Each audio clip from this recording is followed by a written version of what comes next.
Hello again, whistleblowers everywhere. Today's video tutorial has been one which I've been meaning to put together now for quite some time.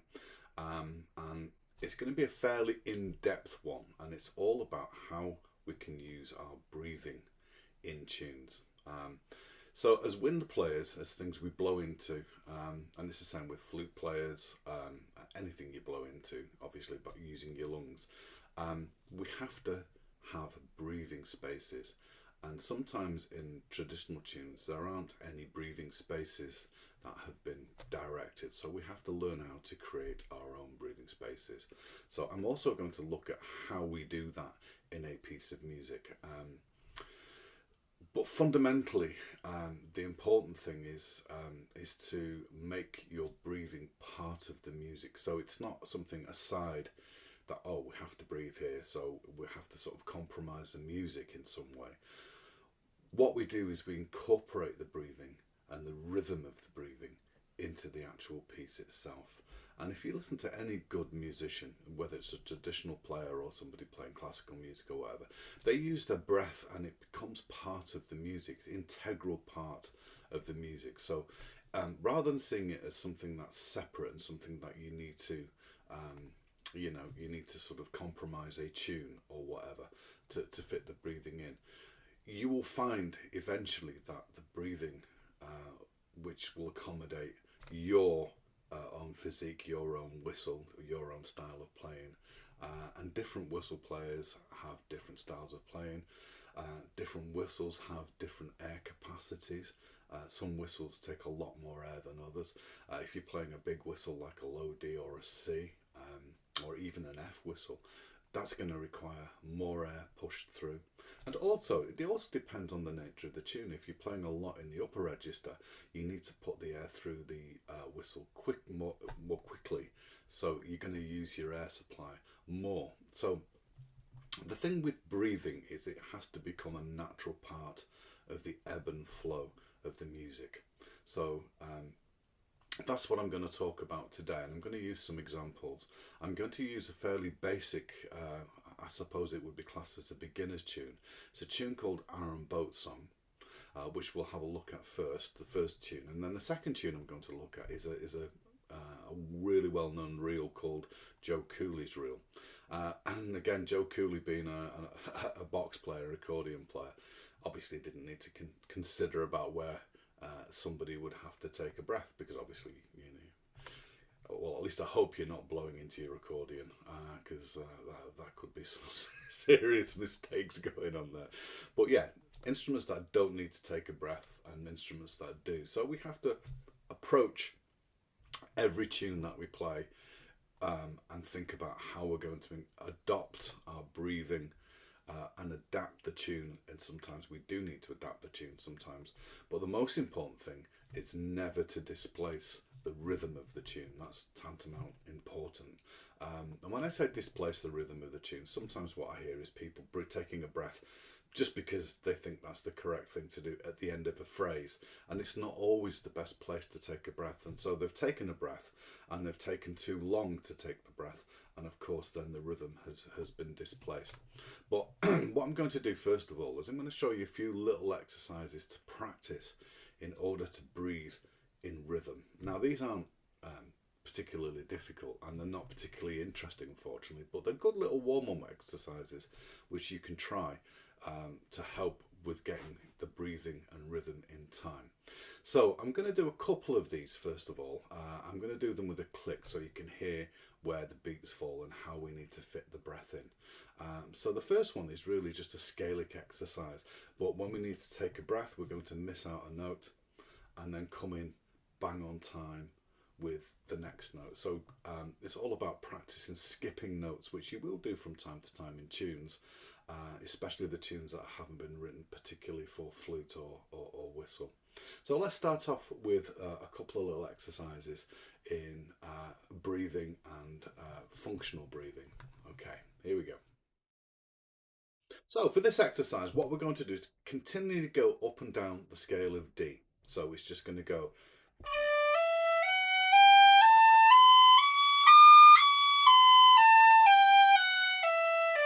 So there's no tongued articulation in this. Yeah, what we do is we start off the note with a tongue, with a gentle t, and then after we've taken a breath, we're going to start the next note with a gentle tongue. So the idea behind this is when you feel you need to take a breath, we're going to miss out the note of the scale and go to the next one. So I'll show you what I mean here very slowly.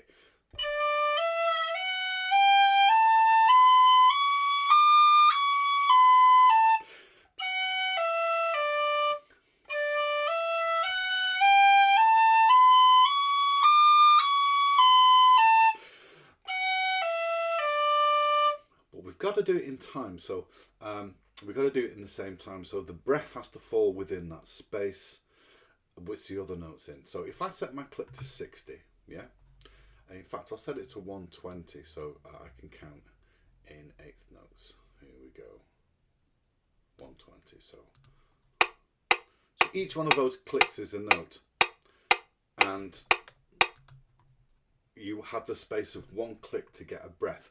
So you're going to skip the note within the scale. So this is how it's done. 1, 2.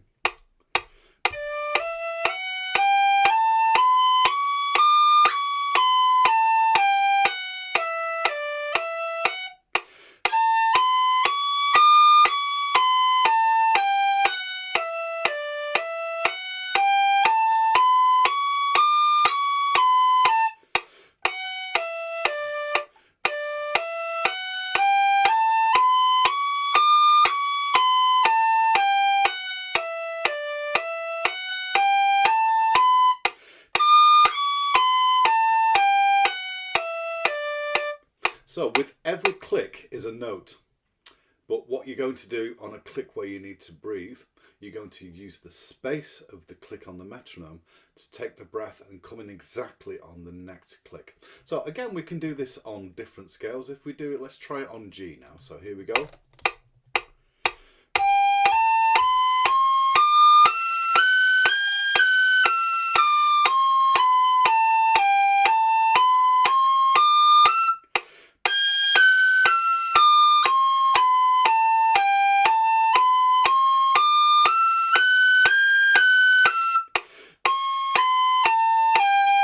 So different times I needed to breathe, I missed out different notes of the scale.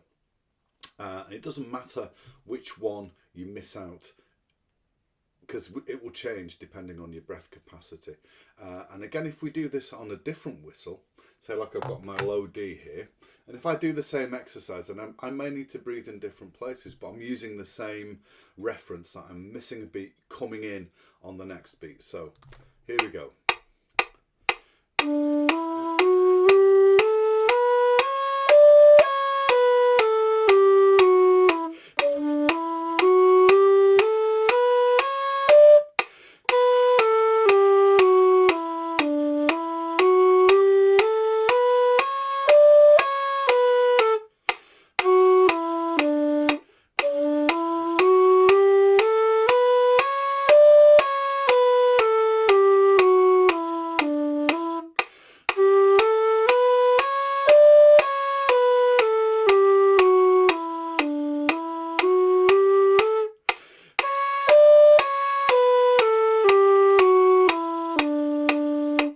It's the same principle. We're doing the same exercise, but our breathing points within that scale might completely change.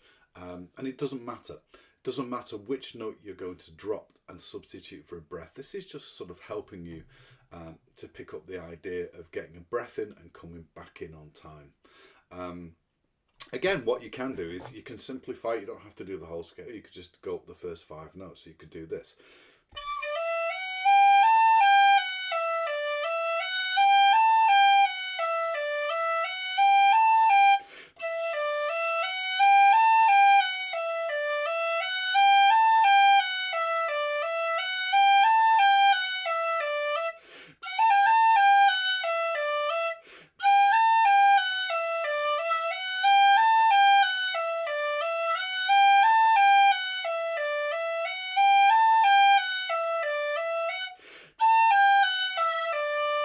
So there I'm hitting different notes, or rather I'm missing out different notes to get a breath.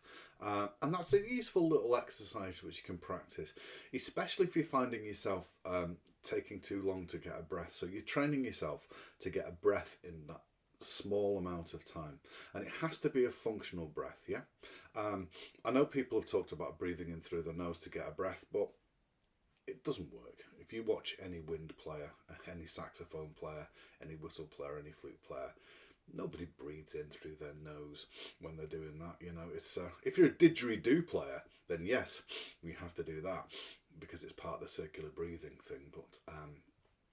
But whistle players, flute players, you want to make it easy for yourself to get a functional breath, yeah. And you're not going to get, by doing that, you're not going to get a very sort of functional breath, and also it's going to slow you down in your breathing. So yeah, just take a big breath in through your mouth, and yeah, make sure it's a functional breath, yeah. Now sometimes there will be a time when you might need to take what I call a preemptive breath, but we'll talk about that later. And all a preemptive breath is topping up your reservoir of air if you've got a long passage coming up. And again, it's to do with the structure of the piece, and if there's no available breathing spaces, and perhaps not even one you can shoehorn in, then it's an idea to sort of preempt that by taking a breath, and then you can play the full phrase and breathe at a suitable area. So that's the first little exercise. The second exercise we're going to do is just the same kind of thing, but we're going to work off the arpeggio. So we've got,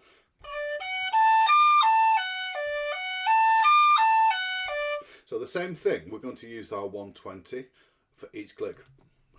Bum, bum, bum, bum, bum, bum. And we're going to miss a breath when we need to miss a note, take a breath.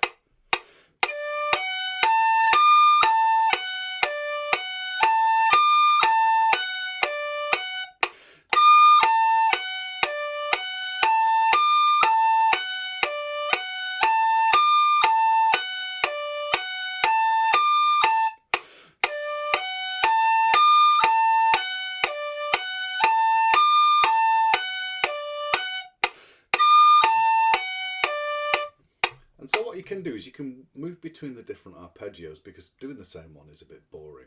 So we can move all the way up the whistle and then preempting where we need to take a breath, and we'll miss the note out and substitute it for a breath. Something like this.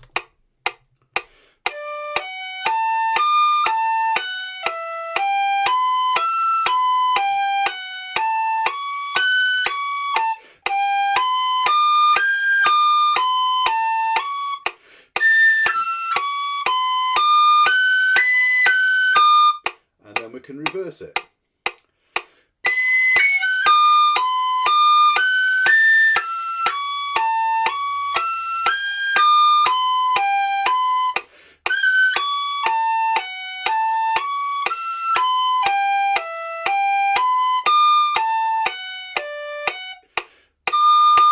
So there I missed out certain notes within the arpeggio, just little things you can do, but we're dropping the note to try and get to the next note in plenty of time. And again, if we speed that up, if we do it quicker than that, then we have a short amount of time. But I would start at, I'm counting it in 120, which would be the eighth note, so the quaver at 120. So each click will be a note or a breath, yeah? So if we're going,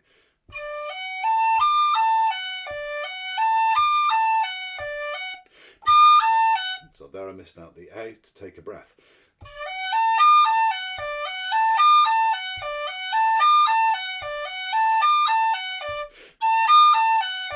There I missed out the F sharp, went straight to the A.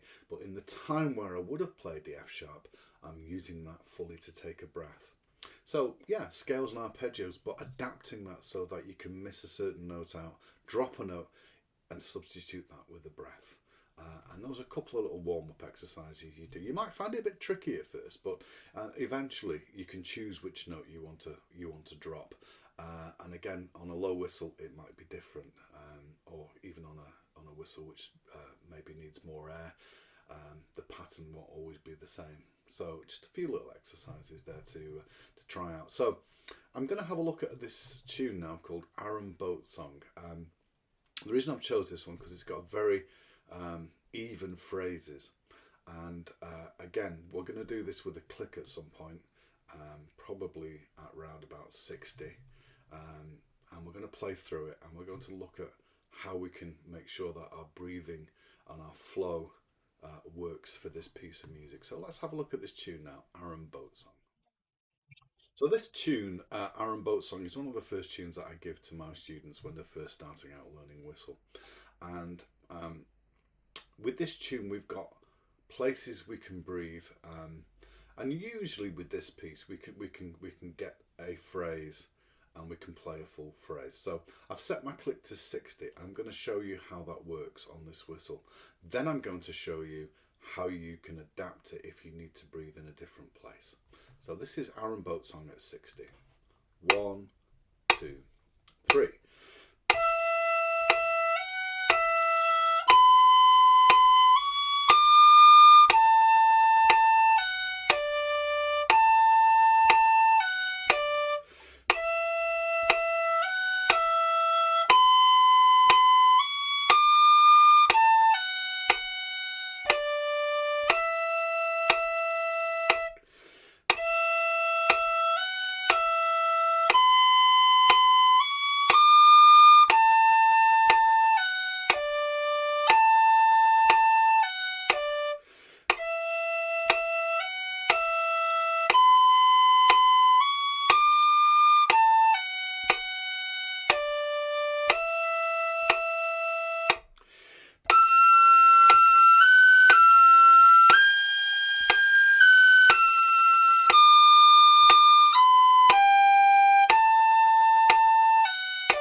So when I got to that stage, because I'm playing a lot more in the upper register, that didn't work for me. I wasn't able to comfortably get to that E on the 4th line. So if we go back to the beginning of the B part, this is what I'm going to do with my breathing. So here we go.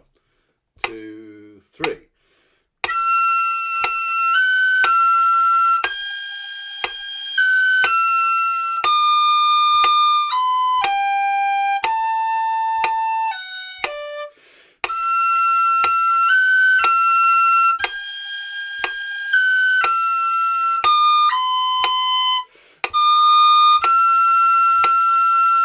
So I was able to breathe after that long dotted note in the second to last bar on that 4th line, and it didn't disrupt the flow.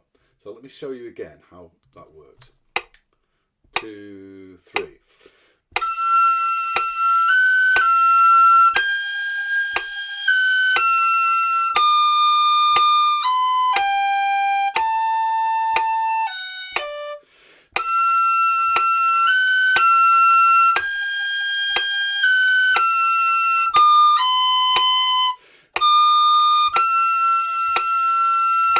So I can comfortably then, after that long B, shave a tiny little bit, get a breath, and come in with the next part of the phrase. Now, it may be possible on some whistles you can get to the end of that phrase, and certainly if you're playing it faster than this, you will be able to. So let's have a look at the last bit now. 1, 2, 3.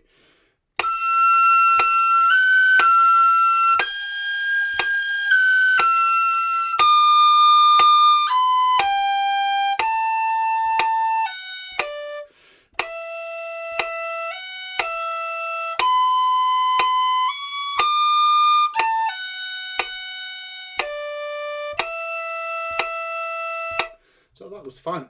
All worked there. Everything worked, and I could keep the flow going. However, if I'm going to play this on low whistle at the same speed, because it's a bigger board instrument and I need to push more air through it, I have to adapt my breathing to suit this whistle. So we're going to do the same thing again, but the breathing will probably be in different places. So 1, 2, 3.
So on the low whistle, I had to breathe pretty much twice as much because it's a much bigger whistle, bigger bore, having to put more air through it. So the breathing, if I'm playing this on the normal high D whistle and then I transfer it to the low D whistle, is going to be different, and especially at that speed. Now if I speed it up, the breathing may well change again. And so this is something you have to get used to. You have to get used to figuring out how you're going to breathe without interrupting the flow. And it may be that you breathe in a different place if you play it on a different whistle, or a low whistle, or if you played it at a different tempo. So if I'm going to play this, say, quite a bit faster, so let's try playing this at 88. And you'll hear the difference again. Breathing not as much. 1, 2.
So you could hear on that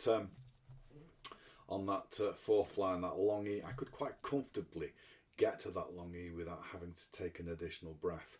So playing things faster means basically you've got longer on the exhale to get every note in that you can. So there, I didn't need to make any adjustments to the breathing. I could quite happily breathe at the end of every line, which is great. But not all tunes work that way, and sometimes we have to be creative with how we fit in a breath.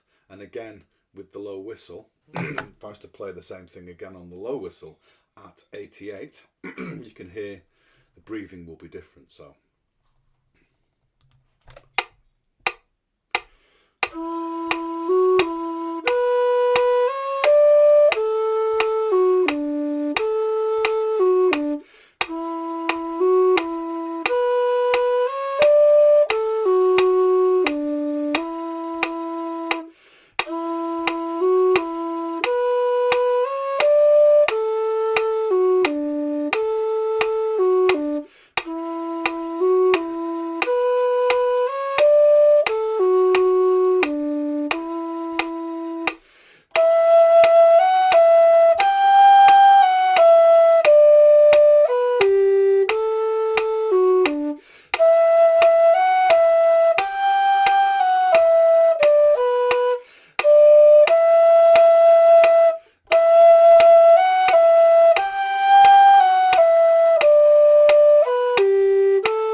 So again, needed to take more breath playing this on the low whistle, but the idea is always to keep the flow going, always to keep the rhythm going.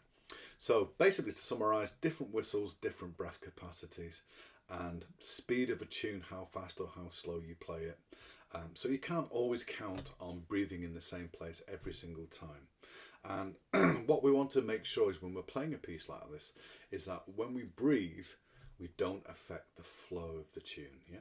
So I'm going to play it through without a click at the speed that I would normally play it at. And just to give you an idea of how we don't want to affect the flow with the breathing. So.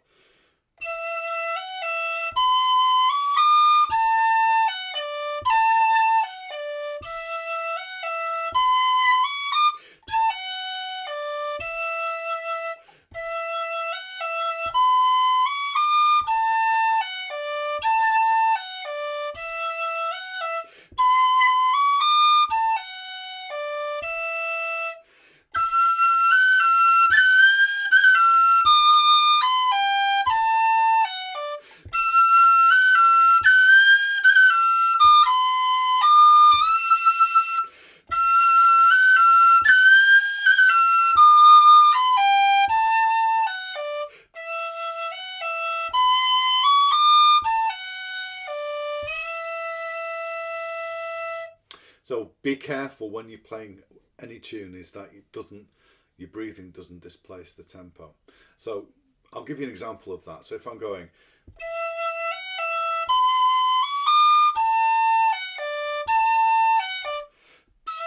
yeah, I'm late with coming in on the first beat of the next bar. So that's one thing to be really careful of. And again, practicing with the click will really help you make sure that you're not displacing the tempo. You're not elongating so that you get a breath. You have to get a breath in only that rhythmic space. If we extend the rhythmic space to get a breath, then it's going to knock everything out of time.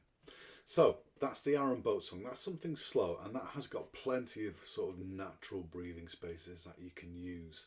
But if we have a look at the next tune, which is Joe Cooley's Reel, it's not quite so clear cut, and so we're going to have to make some adjustments on this in terms of where to breathe and what we need to leave out, because sometimes we'll have to either sacrifice an ornament or even sacrifice a note in which to get a breath, and we'll go and explain that now. So this is Joe Cooley's Reel, a very popular session tune, and so what I'm going to do with this, I'm just going to play it through and just a nice steady slow tempo, and I'm going to try and figure out where it is I start to run out of breath and figure out how we can adapt this tune to fit in some of our breathing. So I'm going to play it through. This is kind of what I teach my students to do. Play it through, figure out where the breathing marks are. So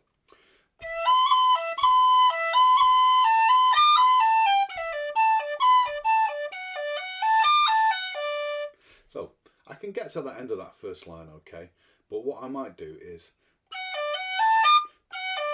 drop out the A, or drop the last note. It's quite good in some respects. If you drop the last note, then the next note can be a pickup. So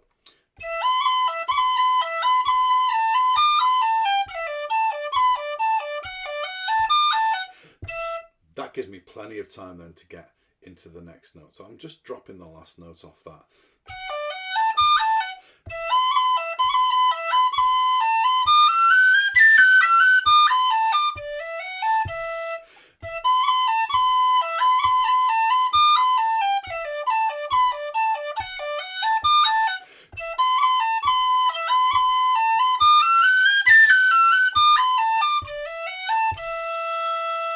So at that speed, it's fine. I can just drop that last note on the first line, that bottom D, and come in with that. But if I'm playing it a lot slower, if I'm learning it, then my breathing point might change.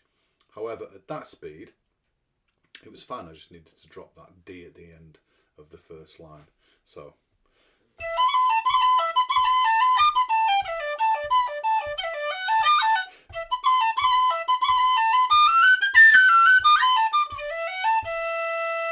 now you can hear, if I'll play it with the D in, and you can hear the difference.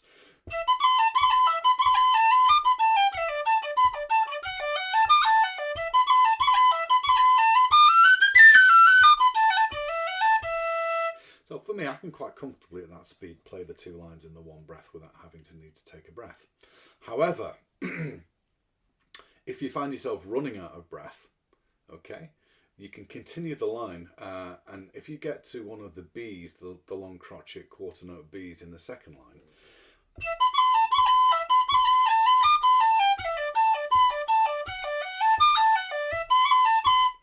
I can just do a cut on that rather than doing a short roll, and then use what's left of where I would put the tap to take a breath, like this.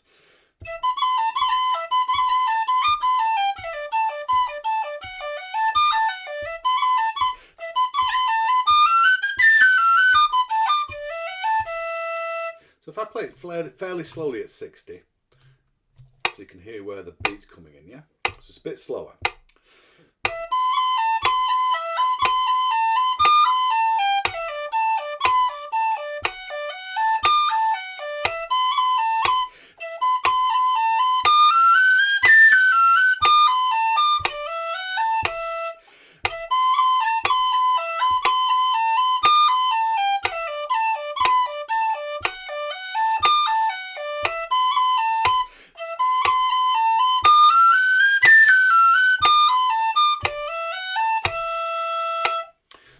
play the same thing on the low whistle, and you can see that I might not be able to get the same breathing points because I'm using more air. So again, click set to 60, same thing on low whistle.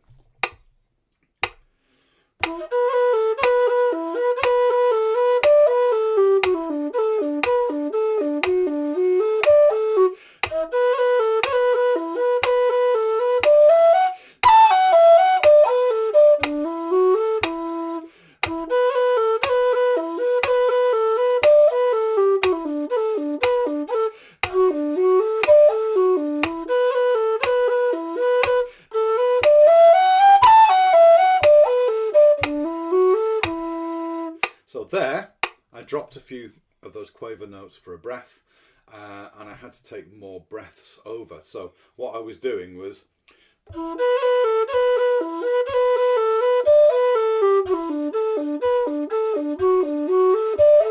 dropping that last D for a breath.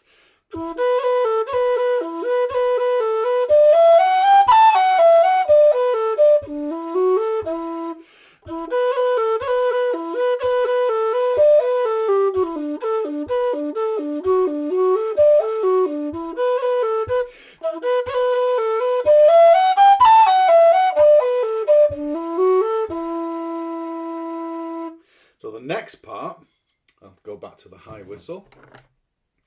Yeah, we've got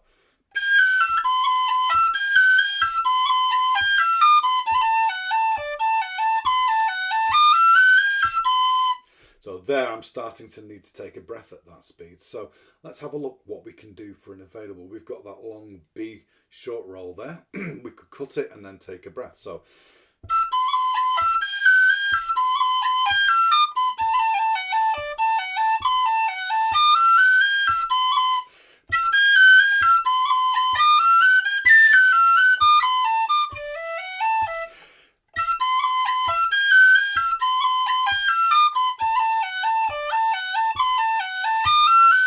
or we could drop the last G. So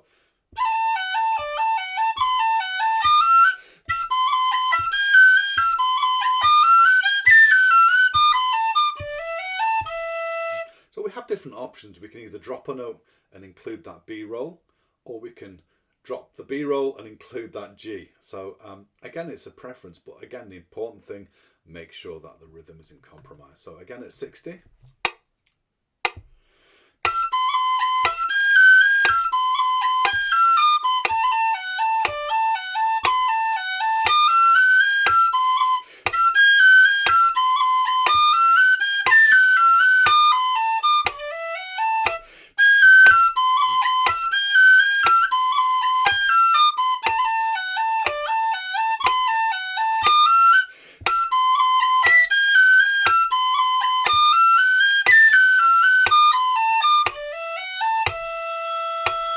So the first time I dropped the ornament on the B, the long roll, short roll on the B. Second time I played it through, I dropped the high G so I could get that in. And that might be something which you end up doing. It might not always be the same note you're dropping each time. And oftentimes it isn't. And that gives you scope to add different ornamentation, but it also gives scope to sort of breathe the tune in a different way. It kind of adds something to the tune if you're not predictably doing the same thing every single time. So again, if I'm going to play Coolies the way I play it, and if you watch where I'm breathing and how I'm doing it, you'll make sure that I make sure that I don't displace any of the rhythm. So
speed I would play it at, sort of if I was playing at a session.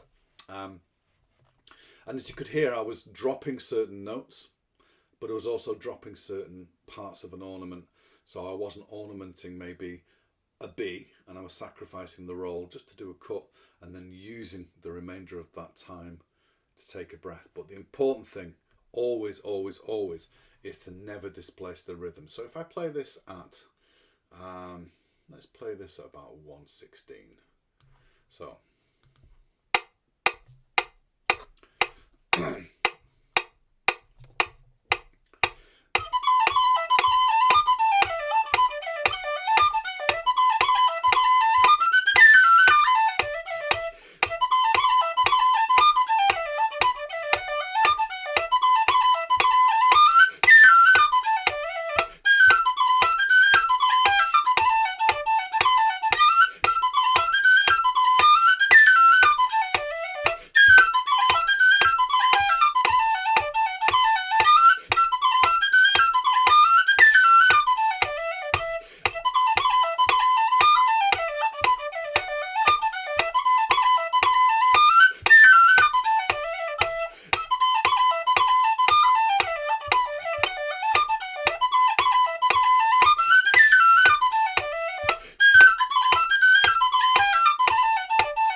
Faster that I played it, and that was really very quick. 116, I think it was plenty fast enough. So I didn't need to breathe as much. I could get more of the phrases in, but I still used the same kind of technique. If I needed to drop a note, I dropped a note, came in bang on time with the next note. Or if I needed to adapt a short roll, I would just play it as a cut and then use the remainder of that time, even though it was brief at that speed, but I'm getting a functional breath. So that's really important to get those functional breaths in. Otherwise, when you play things at speed, it's going to sound really untidy and you're going to be dropping beats everywhere. So I suggest not to play at that speed until you get really comfortable with how to get a breath in. It's really important that you play at a speed that you can competently breathe and not displace the rhythm. And at first, if this is, as a lot of people, it's very new to them, you can even write in on the music where you need to breathe initially, that's fine. But that will change again. So if I'm playing Cooley's Reel on the low whistle, my breathing's going to change. Even if I play it at that 116, it's gonna change, yeah. So I'm not gonna play it at 116. Let's play it at sort of a reasonable tempo. Let's play it at 96. So.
So there, I was having to drop more of those notes. But if you need to drop notes, that's absolutely fine. Sometimes I was dropping the roll on the B to get a breath. But if you need to drop a note, and it's sometimes it could be the last note of the group, it could be, so you're using the first note, if you like, to come in on. So as I did there on the low whistle, yeah, on the B part.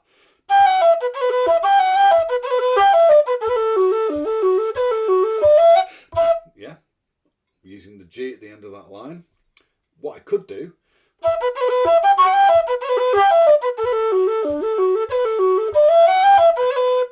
instead of doing a roll there, I could just play the plain B. So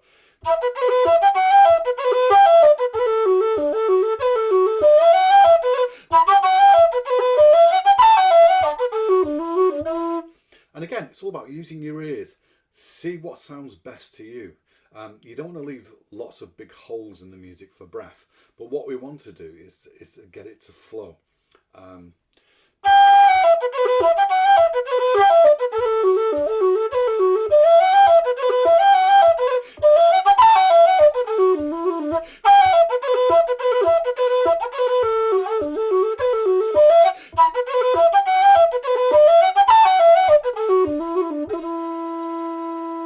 So again, just using those adaptation methods.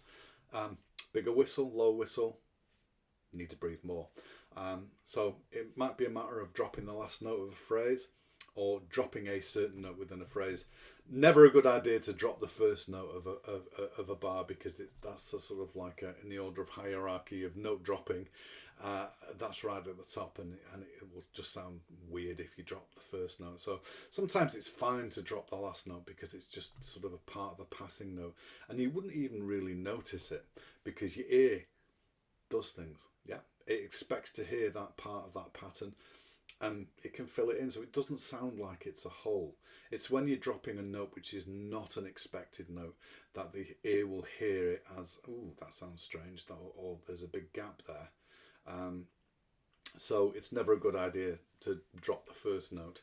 But again, have an experiment, have a play around. The most important thing with this really is to make sure that the notes and the piece flow. And so when you're playing it through, it just sounds like a fluid piece of music, and it doesn't sound like there's holes everywhere, or there's bars being displaced, or any of the beats are being displaced. And so it's all about taking what I call a functional breath. Now there might be times, which I'll move on to soon, where you have to play a tune and take what's called a preemptive breath. And there's one which I use in Carolan's Concerto, which I'll have a look at next. I'll talk about a preemptive breath. So on the second part of Carolan's Concerto, we have a long passage where we simply haven't got anywhere to breathe. It's all running semiquavers or 16th notes. So I'm just going to play that passage and show you how it works. So.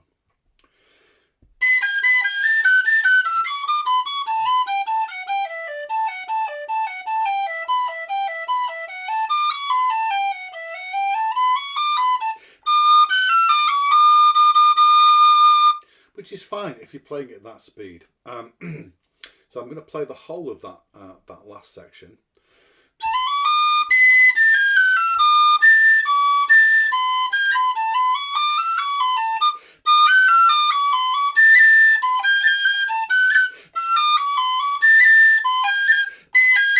So there, I didn't really need to take a breath, but what I'm using at the end of that that little phrase is I'm using what's called a preemptive breath, because I know I've got a lot of notes there following and I've got nowhere I can breathe.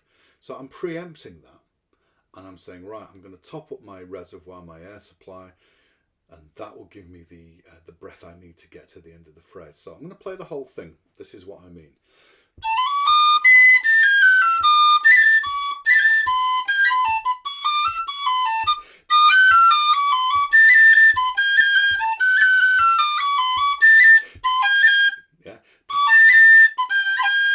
So I'm going to take a breath there after that. I don't need to, but I'm going to take it anyway. So once again.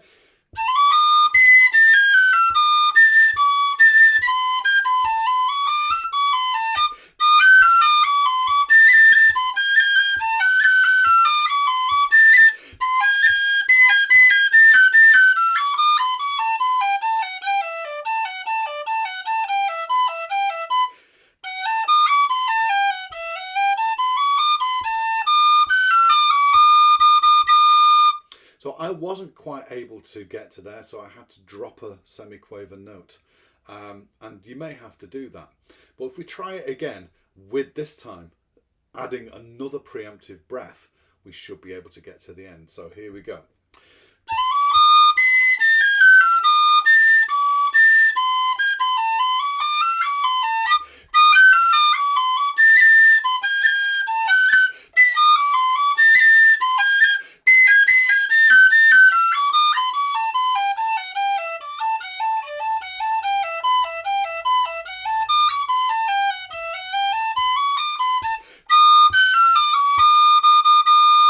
So I filled up, even though I didn't particularly need to take a breath, but I topped up the reservoir so I didn't have to drop any of those 16th notes. So once again, watch what I'm doing.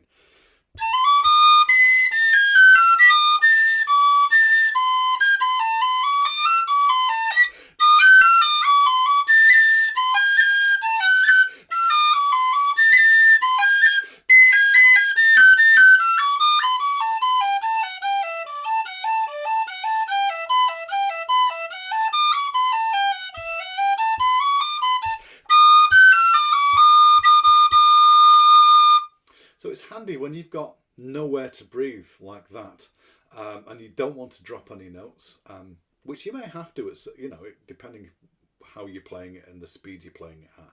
But at that speed I played it, I knew I could take a preemptive breath and get to the end of that phrase without needing to drop any notes. Now, again, if I was to play that on the low whistle, I might have to take a different preemptive breath. So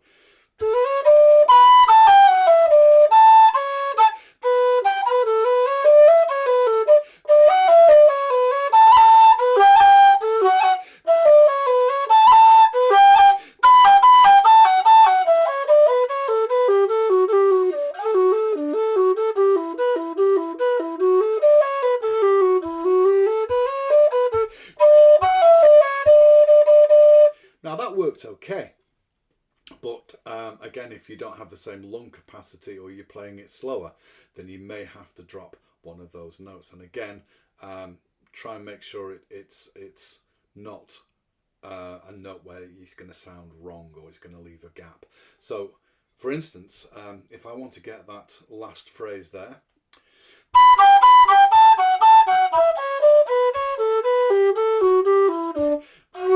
I'm dropping the A and just using that D and using the A to take a breath.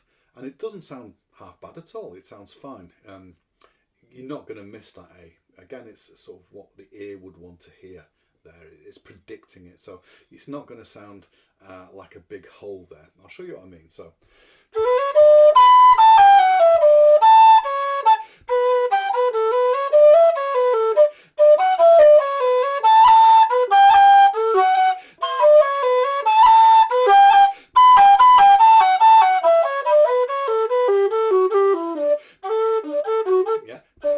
Take a breath and come in with the F. So